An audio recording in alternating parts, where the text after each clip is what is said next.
Dahulu kala, tepatnya setelah Rasulullah meninggal, umat Islam dipimpin oleh seorang pemimpin-pemimpin yang hebat.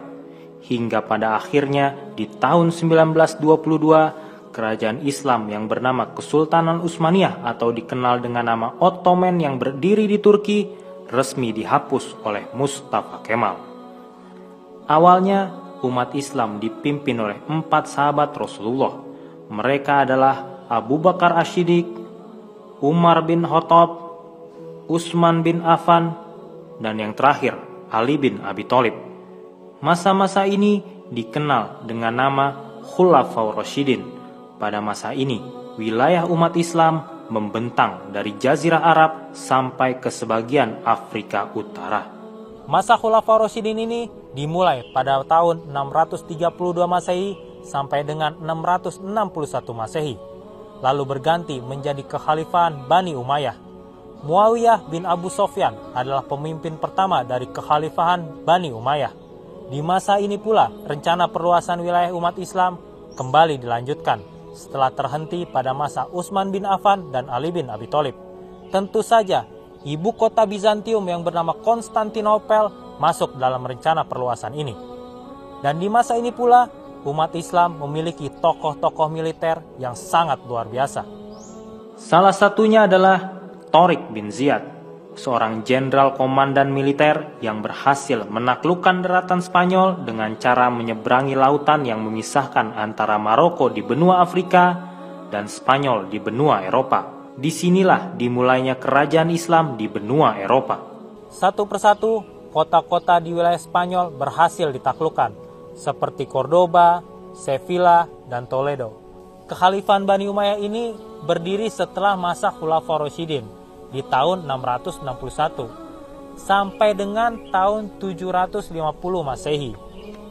Dan bisa dibilang di tahun 750 Masehi itu umat Islam mengalami pergolakan. Dan pergolakan ini menyebabkan perpecahan di tubuh umat Islam. Dan pergolakan ini menyebabkan pergantian kekhalifahan dari yang sebelumnya kekhalifahan Bani Umayyah menjadi kekhalifahan Bani Abbasiyah. Dan 6 tahun kemudian, kekhalifahan Bani Umayyah kembali berdiri di Spanyol dengan nama Keamiran Cordoba, dan yang nantinya berubah menjadi Kekhalifahan Cordoba atau dikenal sebagai Kekhalifahan Umayyah Al-Andalus. Jadi pada masa itu, umat Islam memiliki 2 kerajaan besar. Yang pertama, Bani Umayyah yang berada di Spanyol dan Bani Abbasiyah yang ada di daerah Timur Tengah. Kekhalifahan Abbasiyah berdiri pada tahun 750 Masehi sampai dengan 1517 Masehi. Sedangkan Keamiran Cordoba berdiri pada tahun 756 Masehi sampai dengan 1031 Masehi. Dan tim Lampu Islam akan membahas tentang Keamiran Cordoba terlebih dahulu. Setelah itu baru kita akan membahas tentang kekhalifahan Bani Abbasiyah yang ada di daerah Timur Tengah. Ketika Keamiran Cordoba berkuasa di tanah Spanyol atau Andalusia, kota Cordoba adalah pusat kebudayaan dan pusat intelektual Andalusia. Perpustakaan Al-Hakam II adalah salah satu contoh saksi bisu kejayaan Islam di tanah Andalusia. Perpustakaan tersebut merupakan salah satu perpustakaan terbesar di dunia. Selain perpustakaan Al-Hakam II, di sana juga terdapat sebuah masjid yang sangat megah. Nama dari masjid itu adalah Masjid Cordoba, yang pada tahun 1994 oleh UNESCO ditetapkan menjadi salah satu tempat peninggalan yang sangat bersejarah di dunia. Selain Masjid Cordoba, ada istana yang juga sangat megah bernama Alhambra, yang berdiri kokoh di atas perbukitan.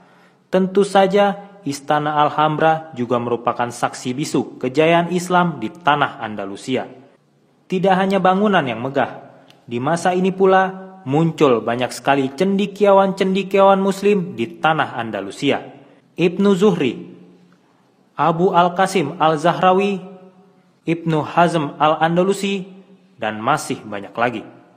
Seiring berjalannya waktu, Kekhalifahan Cordoba mulai melemah dan mengalami kemunduran, hingga puncaknya terjadi pada tahun 1031 Masehi.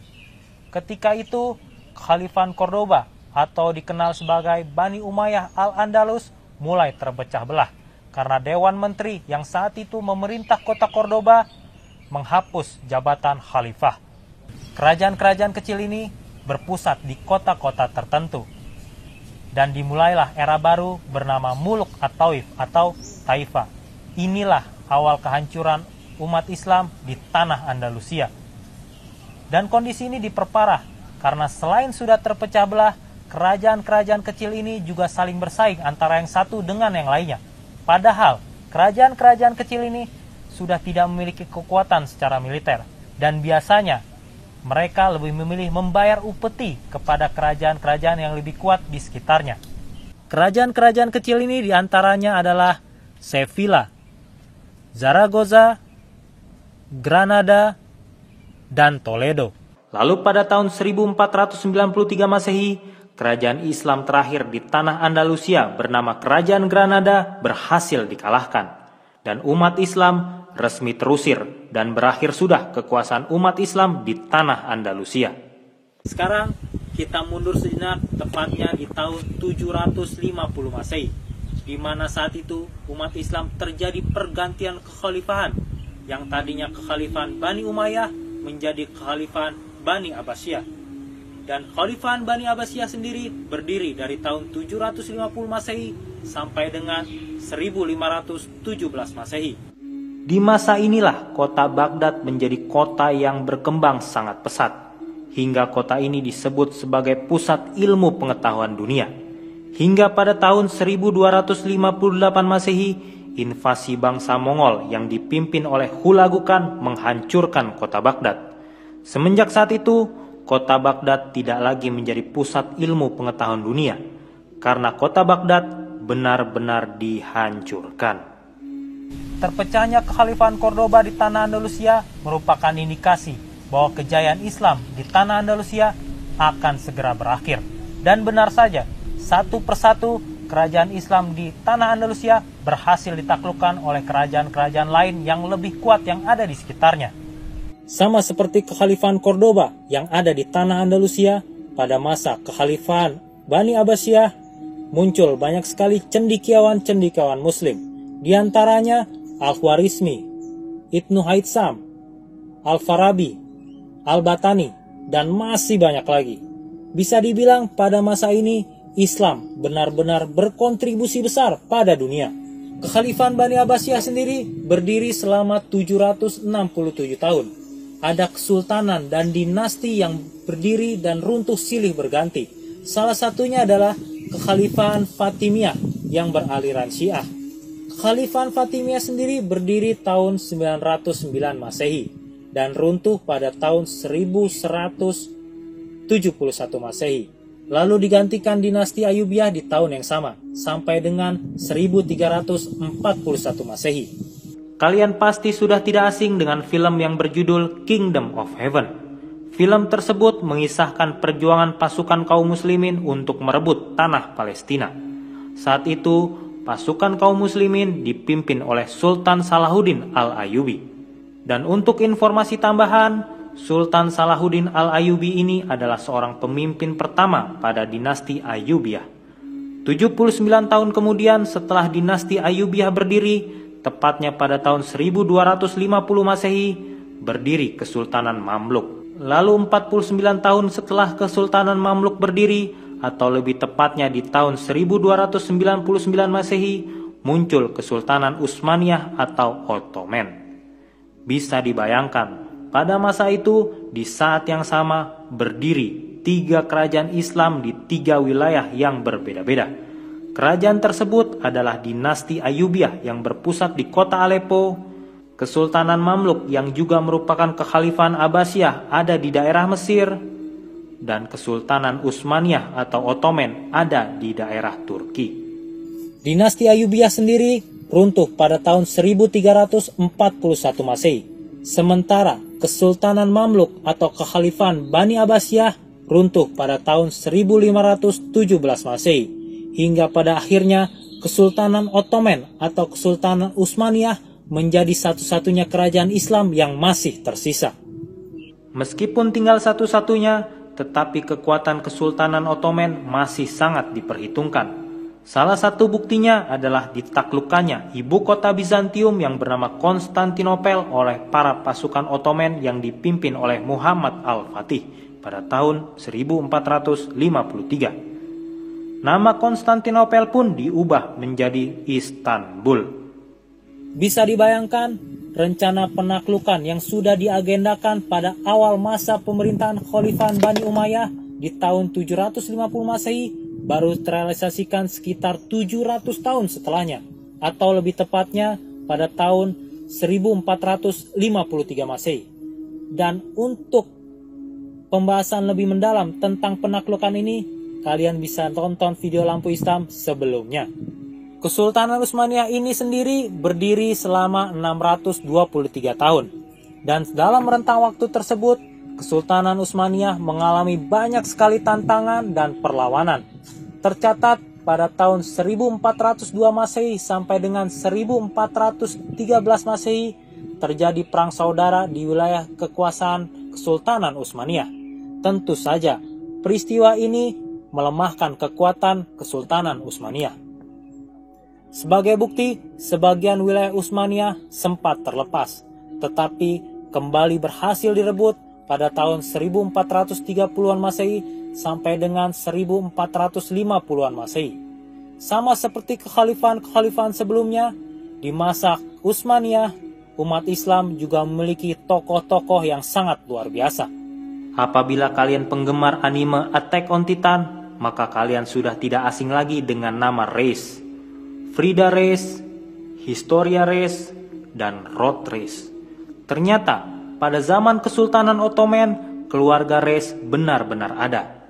Mereka adalah Piri Reis, Turgut Reis, Kemal Reis, Oruk Reis, Seydi Ali Reis, dan Burak Reis. Mungkin kalian sudah tidak asing lagi dengan seorang tokoh yang bernama Mustafa Kemal. Dialah orang yang bertanggung jawab atas runtuhnya Kesultanan Utsmaniyah. Setelah Kesultanan Utsmaniyah berhasil diruntuhkan secara sistematis oleh Mustafa Kemal, umat Islam sudah tidak lagi memiliki seorang khalifah hingga sekarang. Piri Reis sendiri adalah tokoh yang dikenal sebagai orang yang sangat ahli dalam membuat peta. Sementara pamannya, Kemal Reis, merupakan seorang laksamana angkatan laut di Kesultanan Utsmaniyah. Begitu juga dengan Turgut Reis. Dia juga merupakan seorang laksamana dan dia dijuluki sebagai raja tanpa mahkota di Laut Tengah. Karena memang pada masa itu, Laut Tengah didominasi oleh Angkatan Laut Utsmani. Bisa dibayangkan betapa luar biasanya kekuatan dan pengaruh dari Kesultanan Utsmaniyah pada masa itu. Dan seiring berjalannya waktu, kekuatan dan pengaruh dari Kesultanan Utsmaniyah mulai berkurang. Hingga sekitar tahun 1700-an, negara-negara Eropa menyebut Kesultanan Utsmaniyah sebagai pesakitan dari Eropa.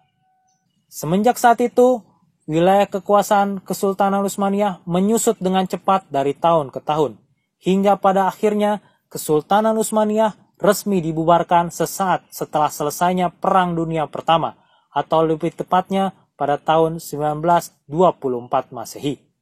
Wilayah kekuasaan Utsmani berubah menjadi sebuah negara bernama Turki.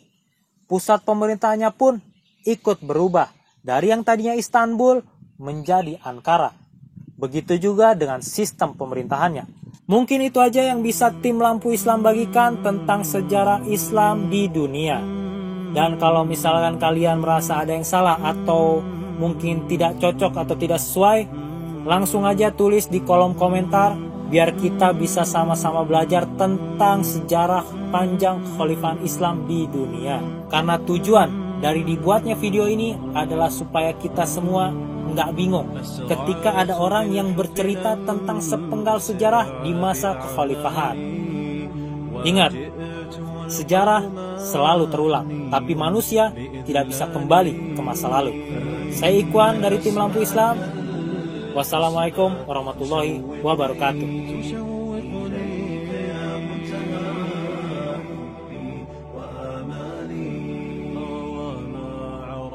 باسم ذات مكرمة